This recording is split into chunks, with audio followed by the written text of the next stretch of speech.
할렐루야. 네, 처음 뵙겠습니다. 저는 새날교회를 섬기고 있는 김창식 목사입니다. 우리 정명식 목사님께서 부족한 저를 왜 부르셨는지 모르겠지만 귀한 은혜로 이곳에 와서 이렇게 말씀 전하게 돼서 대단히 반갑고 기쁩니다. 우리 정 목사님을 노회에 와서 이제 부산 노회에서 이렇게 뵈면서 굉장히 열정 있으신 분으로 제가 늘 들었어요. 그래서 우리 장로님들도 그러고 우리 목사님은 굉장히 열정이 있으고 뜨거우신 분이다 이렇게 들었는데, 이렇게 가까이서 몇 번 이렇게 말씀하시는 걸 들어보면 굉장히 자상하시고 친절하시다, 이런 생각이 많이 들더라고요. 그래서 거기다가 늘 웃으셔서 웃음이 또 늘 좋으시고, 노회 일은 노회 일대로, 선교 일은 선교 일대로 하시는 모습이 참 귀감이 되시는 좋은 목사님 모시고 함께 하시는 여러분 모두에게 복이 있는 줄로 믿습니다. 오늘 교사 헌신 예배, 이렇게 교육국 헌신 예배를 이렇게 드리고 계시는데,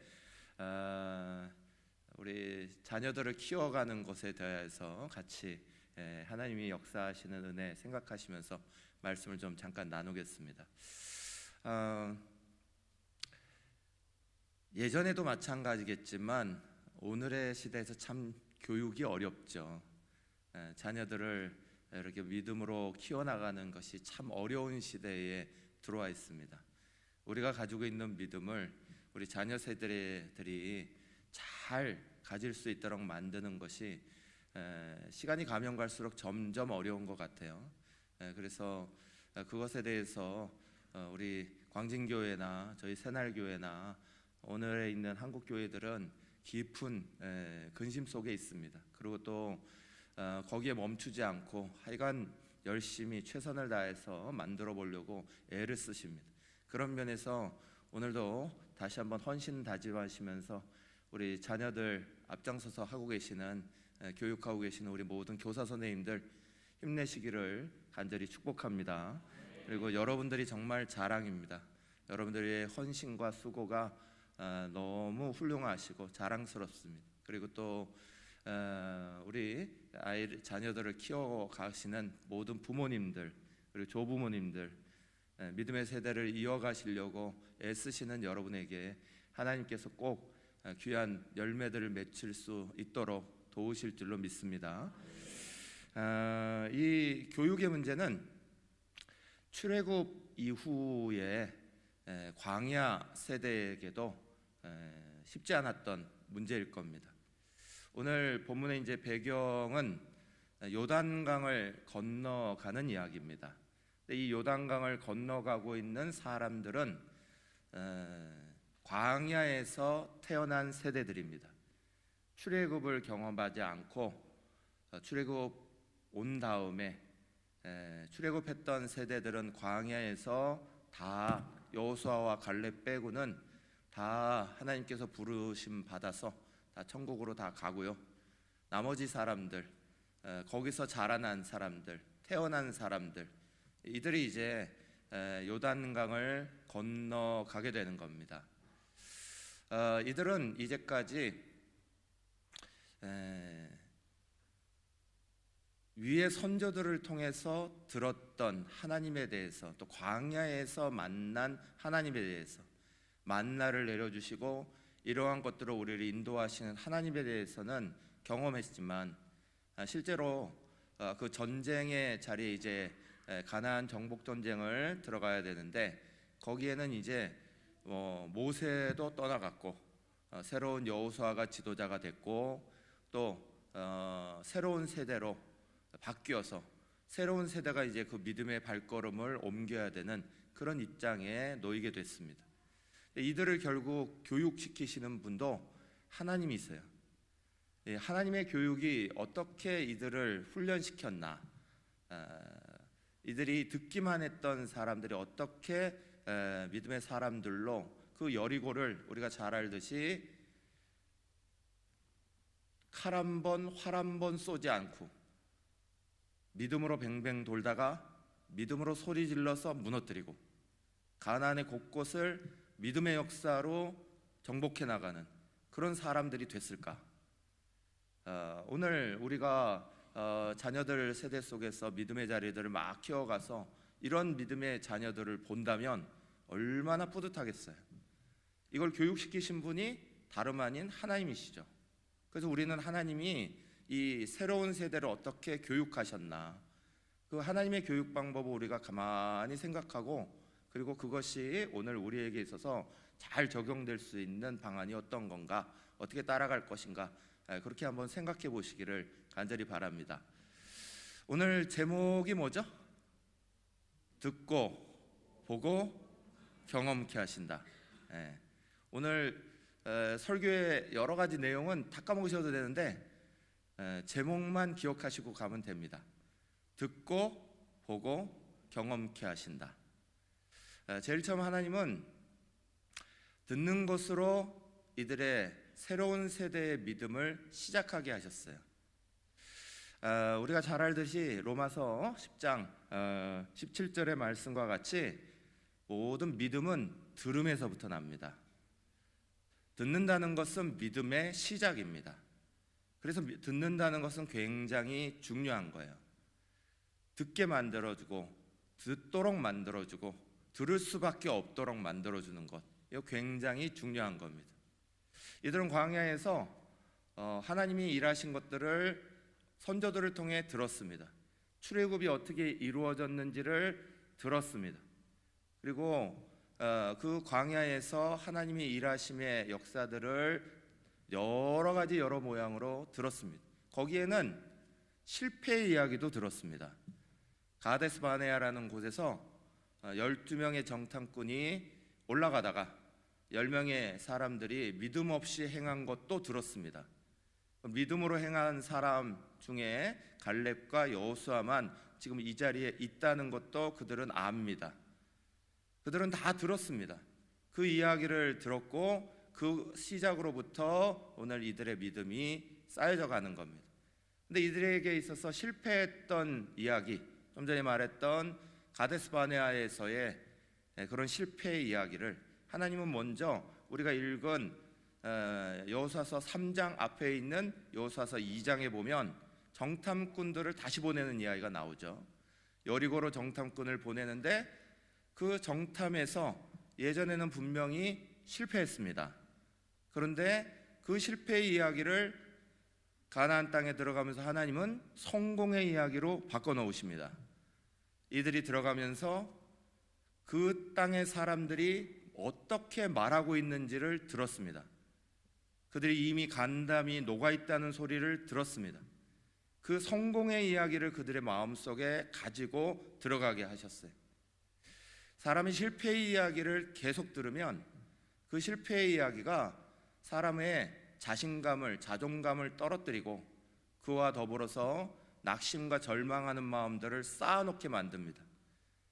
오늘 세상에는 교회가 안 된다는 이야기를 청소년들, 청년들이 수없이 듣고 있습니다. 계속 실패의 이야기들을 듣고 있습니다. 그런데 하나님은 그 실패의 이야기를 오히려 성공의 이야기로 바꿔주고 계시는 거예요. 사랑하는 여러분, 우리 광진교회에도 세상이 안 된다, 안 된다고 말하는 그 자리가 하나님이 되신다 하는 이야기로 새롭게 들려지시길 간절히 축원합니다. 하나님 먼저는 이 성공의 이야기를 듣게 하시는 것으로 이 모든 이야기를 시작하게 하시는 거예요. 하나님의 말씀이 들릴 뿐만 아니라 그들이 그 하나님의 말씀을 가지고 움직여 봤더니 그 정탐의 실패의 자리에서 오히려 이제는 정탐의 성공의 자리로 바꾸시는 하나님의 이야기를 듣게 합니다. 전에는 12명을 보냈습니다. 그런데 이번에는 2명만 보냅니다. 12명은 많은 숫자, 여러 곳을 둘러볼 수 있는 숫자인 것처럼 보이지만 실패한 10명의 숫자 빼버리고 성공한 2명의 숫자만 가지고 듣게 하십니다. 사랑하는 여러분, 우리가 하나님의 은혜의 역사들을 만들어 줄 때에 우리도 수없는 실패도 있고 잘못된 일들도 경험할 수 있습니다.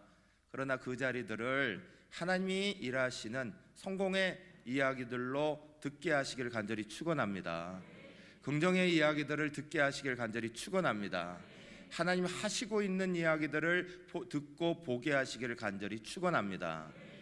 여러분, 교회에 나가서 교회 이것들이 안 좋다, 저것들이 안 좋다, 우리 목사님이 안 좋다, 장로님이 안 좋다, 누가 안 좋다, 이 소리 계속하면 이 소리 누가 들을까요? 내 자식들이 제일 먼저 듣는 겁니다. 안 좋은 소리, 싫은 소리 계속해서 쌓아가면 결국 그거는 실패를 만들어낼 수밖에 없습니다. 그러나 어려운 상황들 속에서도 하나님이 이렇게 바꾸신 이야기, 우리가 흔히 말하는 간증의 이야기, 하나님이 하신 이야기, 그 이야기들을 자꾸 들려주고 듣게 하는 것, 그것이 우리의 귀가 믿음의 자리로 열리게 하는 첫 자리인 것을 믿으시기를 축원합니다. 그리고 그 이야기를 이제는 하나님이 보게 하시는 것으로 바꿉니다. 그래서 들었던 사건을 이제는 보는 사건으로 바꾸십니다. 그게 3장의 이야기입니다. 3장은 그 정탐꾼들의 이야기를 가지고 요단을 건너는 사건을 일으키십니다. 그런데 이 요단을 건널 때 아주 특별한 이야기가 몇 가지가 있습니다. 3장 4절의 말씀을 여러분들이 성경을 통해 이렇게 보시면 3장 4절에는 이렇게 나옵니다. 그러나 너희와 그 사이 거리가 2000규빗쯤 되게 하고, 그렇게 되어 있습니다. 법궤를 맨 제사장들이 앞으로 쭉 나가는데 이스라엘 사람들이, 백성들이 따라가지 못하게 했어요. 2000규빗이 떨어져야 된다. 2000규빗은 한 규빗이 여기서부터 여기까지입니다. 그래 대략 45cm에서 50cm. 그러니까 그게 2000규빗이면 대략 1km. 그러니까 제사장들을 1km 앞으로 보낸 거예요. 1km 앞을 보내고 뒤에 이스라엘 백성이 1km 뒤에 있게 만들었습니다. 왜 그랬을까요? 이스라엘 사람들이 몇 명이었죠? 장정만 60만이 넘었습니다. 장정만 60만이 넘는 사람들이 옆으로 쫙 서서 저 앞에 일어나는 일들을 보게 하고 계시는 거예요. 하나님이 행하시는 것들을 눈으로 보도록. 그래서 이스라엘 사람들이 쭉 보고 있는 1km 앞의 거리에서, 여기 말씀해 보면 더 재미있는 일들이 있죠. 15절 말씀에 보면 이런 말씀이 있어요. 요단이 곡식 거두는 시기에는 항상 언덕에 넘치더라. 궤를 맨 자들이 요단에 이르러 궤를 맨 자들의 발이 물 가운데 잠기자, 이렇게 말씀합니다. 요단의 강은 성지순례를 가보시면 깜짝 놀라는 게 있어요. 지금도 뭐 관계수로를 많이 해서 이렇게 돼 있음에도 불구하고 요단의 강 쪽으로 이렇게 가시면 이게 강이야? 이렇게 생각하시는 분들이 많아요. 요르단하고 우리 이스라엘하고 이렇게 있는 아주 접정 지역이 하나 있는데 거기는 정말 이게 강이야? 이런 생각이 들어요. 왜냐하면 거리가 너무 가까우니까. 요 한 2칸 정도 될까요? 그 정도밖에 안 되니까. 그래서 이게 도대체 강이야? 이런 생각이 듭니다. 그런데 중요한 건 이 강이 어느 한 시기에는 홍수가 나는 시기가 있다는 거예요. 그게 바로 곡식 거두는 시기입니다. 이스라엘은 곡식이 2번의 비가 필요합니다. 이른 비와 늦은 비. 늦은 비는 곡식 거두기 바로 직전에 내리는 비입니다. 그 비가 내려줘야 곡식이 잘 아주 여물게 되는 그런 비죠. 2번째 늦은 비가 내리고 나면 그 비가 어디로 가겠습니까? 다 요단으로 빠져나가는 거예요. 그러니까 갑자기 작았던 개울 같은 것이 확 불어나는 상황이 벌어집니다. 저는 작년까지 경주에서 목회했습니다. 경주에는 형산강이라는 강이 하나 있습니다. 그런데 그 형산강이라는 강은 평소에는 정말 개울입니다. 그래서 해오라기가 이렇게 서 있으면 그 긴 다리가 발만 물속에 들어가고 다리가 다 보입니다. 그래서 이게 강이야? 이런 생각이 들어요. 그런데 홍수 때가 되면 이게 뚝을 넘어서 그 옆에 이렇게 고수부지 만들어 놓은 운동시설을 다 넘어서 길가까지 막 넘어올 만큼 막 올라옵니다. 그것도 한 서너 시간 만에 쑥 올라와 버립니다. 그래서 그게 그렇게 무섭습니다. 저는 그거 보면서 이 말씀이 굉장히 깊이 느껴졌어요. 홍수가 나서, 평소에는 아무 상황이 아닌데 홍수가 나서 물이 막 쏟아지는 곳으로 제사장들이 어떻게 했다고요? 발을 디디고 들어갑니다. 발을 디디고 들어가니까 그때 물이 막 멈춰요. 그걸 보게 하시는 하나님. 하나님이 일하고 계시는 것들을 보게 하고 계시는 하나님. 여러분, 이 하나님의 것들을 보게 하시는 그 은혜가 놀라운 거예요. 근데 여기에 이제부터 중요한 건 이 상황에 꼭 필요한 게 하나 있죠. 한번 따라해 보실까요? 믿음은 용기다. 다시 한번, 믿음은 용기다. 물이 형산강 물같이 이 요단의 물이 막 범람하고 내려오는데 거기에 제사장들은 어떻게 해요? 발을 디뎌야 합니다. 하나님이 일하시는 역사를 보려면 그 믿음의 자리를 앞으로 나아가 밖에서 물이 막 넘치는 걸 보고 저 물 속으로 어떻게 발을 디디고 들어가가 아니라 발을 디디는 거예요. 발이 다 잠기니까 물이 멈추기 시작합니다. 사랑하는 여러분, 제사장들이 앞에서 보여준 그 자리, 하나님이 역사하시는 것들을, 그것을 누가 보고 있었습니까? 이스라엘의 새로운 세대가 다 보고 있었습니다. 아, 하나님의 역사가 이렇게 시작되는구나. 그리고 나서 세 번째는 뭐라고요? 경험케 하신다. 듣는 것, 보는 것을 넘어서 믿음의 자리는 경험할 때 내게 되는 거예요. 믿음은 분명히 들음에서 시작됩니다. 믿음은 들음에서 시작되는데 들음만 가지고는 완성되지 않습니다. 믿음은 그 자리를 나의 자리로 만들 때, 내 것으로 만들 때, 내가 경험할 때 그게 내 속에 믿음의 완성으로 만들어지는 거예요. 여러분, 제사장들이 길을 만들었습니다. 제사장들이 앞에 딱 들어가서 이렇게 물이 내려오지 못하고 막 돌면서 쌓이는 것이 이 앞에 보입니다. 이제는 이스라엘 백성들이 그 쌓여있는 물들을 보면서 어떻게 해야 되는 거예요? 그 강을 건너야 되는 거예요. 예전에 출애굽할 때, 홍해 때 어떻게 됐습니까?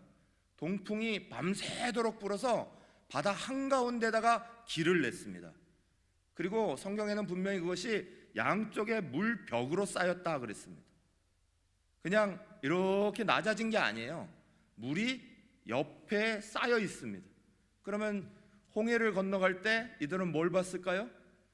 고래도 보고 낙지도 보고. 그게 어디 있어요? 바로 옆에 쫙 서 있는 것 속에 있는 사이로 지나가는 거예요. 그걸 선조들이 경험했던 걸 새로운 세대들도 지금 요단강의 물이 이만큼 쌓여서 이게 물 회오리를 돌고 있는 거예요. 내려오는 물은 많죠. 더 이상 내려가지는 못하고 멈췄죠. 이 물들이 얼마나 와 소리를 내면서 옆에서 도는 그 사이를 이스라엘 백성이 어떻게 해야 되는 거예요? 지나가게 되는 거예요. 지나가야 이스라엘 백성들에게 이게 자기 믿음이 되는 거예요. 새로운 세대들에게 자기 믿음이 되는 거예요. 그런데 사랑하는 여러분, 홍해는 그들이 어떻게 믿음의 용기를 냈습니까? 홍해는 그들이 과연 왜 건너갔을까요? 그 물벽이 쌓여있는 그 무서운 곳 사이로 그들이 어떻게 건너갔을까요? 그때는 절박함이죠. 왜냐? 애국 군대가 바로 뒤까지 쫓아왔으니까. 애국 군대가 밀어붙이고 있었으니까. 그러니까 절박함이 있는 거예요. 그래서 에이 그러고 막 앞으로 달려 들어가는 거죠. 그런데 요단을 건너는 이 새로운 세대에게는 절박함이 있나요? 아니요. 이들은 절박함이 없습니다. 뒤에서 쫓아오는 애국 군대가 없습니다. 근데 이 새로운 세대는 어떻게 앞으로 나아가는 거죠? 어떻게 그 물벽 사이를 지나가는 거예요? 절박함이 아닙니다. 앞에 발을 딛고 선 제사장들의 믿음의 본입니다. 제사장들이 먼저 그 앞에서 발을 디뎌줘서 이것이 마른 것을 보았고, 아, 이것이 마른 거구나 라고 믿고 건너가는 거예요. 예전에 우리 저보다 위의 어르신 세대들은 대한민국의 6.25 이후에 참담함 속에 나라를 재건하고 교회를 재건하고 일으켜 세우고 올리는데 절박했습니다. 왜요? 가난했으니까. 가난한 세대 속에 살았으니까 절박함이 그냥 막 생겼습니다. 오늘의 세대는 그 가난함이 절박함일까요? 아니에요. 그들은 가난함이 절박하지 않아요. 오늘은 풍요로운 세대가 되어버렸습니다. 그 절박함에서 믿음의 자리를 찾는 게 아닙니다. 이들이 보여줬던 것처럼 제사장들이 먼저 발을 딱 디디고 거기에 굳건하게 딱 버티고 있는 것처럼 앞에 믿음의 본을 보여주는 사람, 믿음의 역사를 일으키는 일에 자기를 내어놓고 있는 사람, 그 사람들이 믿음을 만드는 동력이 되는 거야. 그래서 교사가 중요한 겁니다. 오늘 우리가 살아가는 자리, 믿음의 역사를 일으키는 자리, 그 자리에는 이 법궤를 맨 제사장들처럼 쏟아져 내려오는 물을 두려워하지 아니하고 하나님이 말씀하셨으니까 거기에 발을 디딜 수 있는 사람들이 뒤에 오는 믿음 없는 수많은 사람들에게 너도 갈 수 있어 라는 동기를 부여해 주는 거예요. 오늘의 세대는 절박함에서 찾으면 안 됩니다. 오늘의 세대는 믿음의 본이 그래서 중요한 거예요. 제사장들은 그럼 어떻게 건너갔을까요? 제사장들은 자기 생각으로는 절대 건너갈 수 없습니다. 제사장들은 자기 생각을 죽이고 하나님이 말씀하신 것만 따라서 간 사람들이에요. 자기 생각으로 바라보면 염려가 생기는 거예요. 두려움이 생기는 거예요. 그래서 우리는 교회에서 가장 중요한 거, 특히 이번 사순절 꼭 겪어야 되는 가장 중요한 거, 십자가에 내가 죽어야 된다는 거예요.